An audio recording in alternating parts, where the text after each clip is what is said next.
Hi అండి, welcome to Ramya kitchen. ఇవాటి మన వీడియోలో వచ్చేసి ఇంట్లోనే ఈజీగా చేసుకునేలా పాపడాలు చూపిస్తున్నానండి. మనకు బయట సూపర్ మార్కెట్లో పాపడాలు దొరుకుతాయి కదండి, ఆయిల్లో వేయించుకుంటే పాపడాలు ఇలా తయారవుతాయి. 90 కిడ్స్కి అయితే చాలా గుర్తుంటాయండి. ఇవి చేతి వేళ్ళకు పెట్టుకొని ఒక్కొక్కటిగా తింటూ ఉంటారు. అవి ఎలా తయారు చేయాలో ఈ వీడియోలో మీకు చూపించబోతున్నానండి. చేయడం కూడా కష్టమైన పని కాదండి, ఈజీగానే ఇంట్లో చేసుకోవచ్చు వీటిని. ఇప్పుడు ప్రాసెస్ ఏంటో చూద్దామండి. మనము ఫస్ట్ ఒక వెడల్పాటి కడాయి తీసుకోండి. మనం ఏ కప్పుతో అయితే బియ్యపిండి తీసుకుంటామో అదే కప్పుతోటి 2 కప్పుల వరకు నీళ్ళు తీసుకోండి. ఒక కప్పు బియ్యపిండికి 2 కప్పుల నీళ్ళు సరిపోతాయండి. మీరు ఒకవేళ 2 కప్పుల బియ్యపిండి తీసుకుంటే 4 కప్పుల వరకు నీళ్ళు పోసుకోండి. కరెక్ట్ క్వాంటిటీ సరిపోతుందండి, మరి ఎక్కువగా తక్కువగా తీసుకోకూడదు. దీంట్లో ఒక హాఫ్ టీ స్పూన్ వరకు ఉప్పు వేసుకోండి. ఒక హాఫ్ టీ స్పూన్ వరకు పసుపు వేసుకోండి. నేను ఫుడ్ కలర్ వేయట్లేదండి, మీకు కావాలంటే ఫుడ్ కలర్ వేసుకోవచ్చు. నేను పసుపుతోనే చేసి చూపిస్తున్నాను మీకు. చూడండి, ఇలా నీళ్లు మరుగుతున్నప్పుడు మనం పిండిని కొద్ది కొద్దిగా పోసుకుంటూ ఉండలు లేకుండా కలిపేసుకోవాలండి. ఇలా పిండి పోసుకొని కలుపుకునేటప్పుడు గ్యాస్ అనేది సిమ్లో పెట్టేసుకోండి, ఎందుకంటే మనం పోస్తున్న పిండి అడగంటి పోతుందండి. ఒక చేత్తో పోసుకుంటూ ఒక చేత్తో కలిపేసుకోండి, లేదంటే ఎవరి సాయం అయినా తీసుకోండి. మనకి ఎక్కడా కూడా ఉండల్లాగా కట్టకూడదండి. అలాగే పిండి అనేది కూడా మొత్తం వాటర్లో ఉడికిపోవాలి. మనకు పూర్తిగా పిండి కలిసిపోయిన తర్వాత గ్యాస్ అనేది ఆఫ్ చేసేయండి. అప్పుడు చూడండి, మీకు వీడియోలో కనిపిస్తుంది కదా, ఆ విధంగా మొత్తం పిండి కలిపేసుకొని గ్యాస్ అనేది ఆఫ్ చేసుకొని దీనిపైన మూత పెట్టేసి అలా వదిలేసేయండి కొద్దిసేపు, ఒక 5 నిమిషాల పాటు. ఇప్పుడు ఒక బౌల్ తీసుకోండి.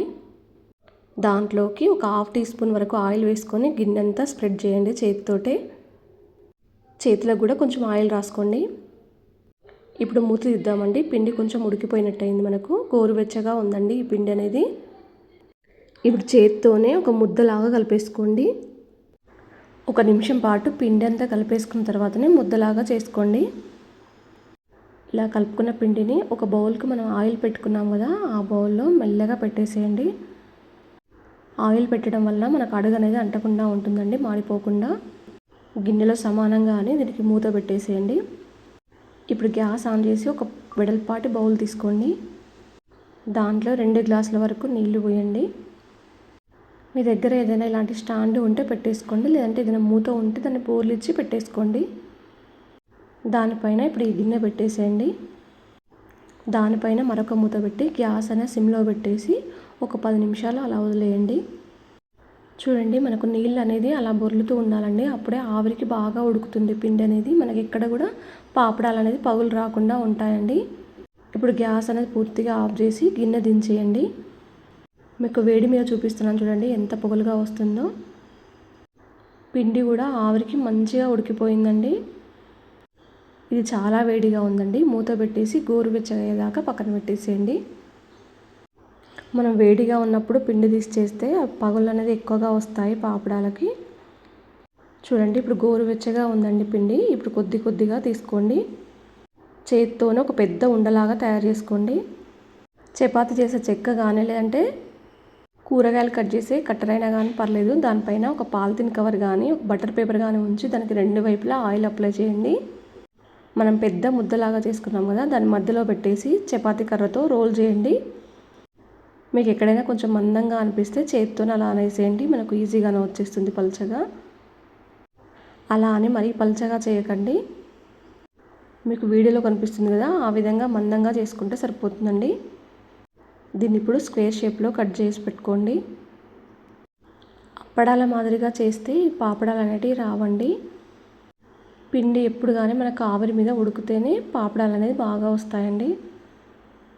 చూడండి, ఇలా స్క్వేర్ షేప్లో కట్ చేసిన తర్వాత మీ దగ్గర ఏదైనా పెన్ను కానీ, మార్కర్ కానీ, లేదంటే ఇలా నా చేతిలో ఉంది కదండి దాని మాదిరిగా ఉంటే దాన్ని తీసుకొని కొలుచుకొని కట్ చేసుకోండి. మీ దగ్గర పెన్ను ఉంటుంది కదండి, ఆ పెన్నుకు మొత్తం పిండి అంతా చుట్టేసి రౌండ్గా పొడుగ్గా ఒత్తేసుకోండి, సరిపోతుంది. మీకు సమానంగా కావాలంటే కత్తెర పెట్టి కట్ చేసుకోండి. మీకు పాపడాలు అనేది పొడుగ్గా రావాలన్నా, తక్కువ హైట్ కావాలన్నా మనం చేసే దాన్ని బట్టి ఉంటుందండి. ఇలా చేసుకున్న వాటిని అన్నిటిని ఒక ప్లేట్లోకి తీసుకొని ఒక ప్లేట్లో పెట్టేసుకోండి అలా పొడుగుగా. నేను ఇలా చేసి పెట్టేసుకున్నానండి అన్నీ ఒక ప్లేట్లోకి. ఒక 3 డేస్ పాటు ఎండలో ఎండినాక నాకు ఇలా వచ్చాయండి. చూడండి నేను మధ్యలో పిండి సమానంగా కలపకపోతే ఒకటి అలా వచ్చింది నాకు. చూడండి ఎక్కడ కూడా మనకి ఇంట్లో చేసినట్టుగా రాలేదండి, బయట షాప్లో ఉన్నట్టుగానే వచ్చాయి పాపడాలు అనేది. పిండి కలిపేటప్పుడు ఉడకబెట్టుకునేటప్పుడే ఉంటుందండి బాగా. వీటిని ఇప్పుడు మనం వేయించుకుందామండి. డీప్ ఫ్రైకి సరిపడినంత ఆయిల్ పెట్టేసండి కడాయిలో. ఒక్కొక్కటిగా కాకుండా ఒక 4-5 ఒకసారి వేసుకొని ఆయిల్ బాగా హీట్ అయిన తర్వాత మాత్రమే వేసుకోవాలండి. అప్పుడే బాగా పొంగినట్టుగా వస్తాయి మనకు పాపడాలు అనేది. మీకు ఎల్లో కలర్ కావాలనుకుంటే పసుపు వేస్తే సరిపోతుందండి, ఫుడ్ కలర్ వేయనవసరం లేదు. అలాగే మీకు కలర్ కావాలంటే ఫుడ్ కలర్స్ వేసుకుంటే సరిపోతుందండి. కలర్ పాపడాలు కూడా వస్తాయి మనకి ఇంట్లోనే. వేయించుకునేటప్పుడు గ్యాస్ అన్న సిమ్లో పెట్టేసుకొని వేయించేసుకోండి, ఈజీగా మాడిపోతాయి హైలో పెట్టేసుకుంటే మనకు. చూడండి నేను ఇలా అన్నీ వేయించేసి పెట్టేసుకున్నానండి. ఎక్కడా కూడా పాపడాలు అనేది గట్టిగా రాలేదండి నాకు. ఇదే ప్రాసెస్తో మీరు ఇంట్లో చేస్తే పర్ఫెక్ట్గా వస్తాయండి పాపడాలు, బయట అవసరమే ఉండదు మనకు. ఇంకా మీకు ఎంత క్రిస్పీగా వచ్చాయో ఒక చేత్తో చేసి చూపిస్తున్నాను చూడండి. చేత్తో నలపగానే క్రిస్పీగా అయిపోయిందండి మనకు. ఎక్కడ కూడా పాపడాలు అనేది గట్టిగా రాలేదండి. కొంచెం ఎండలో ఎక్కువసేపు పెట్టుకుంటే మనకు క్రిస్పీగానే వస్తాయండి. ఈ వీడియో మీకు నచ్చిందా? మీ ఫ్రెండ్స్కి రిలేషన్కి షేర్ చేయండి. ఒకవేళ మీరు ఇంట్లో పాపడాలు తయారు చేస్తుంటే ఎలా వచ్చిందో నాతో షేర్ చేసుకోవడం మాత్రం మర్చిపోవద్దండి.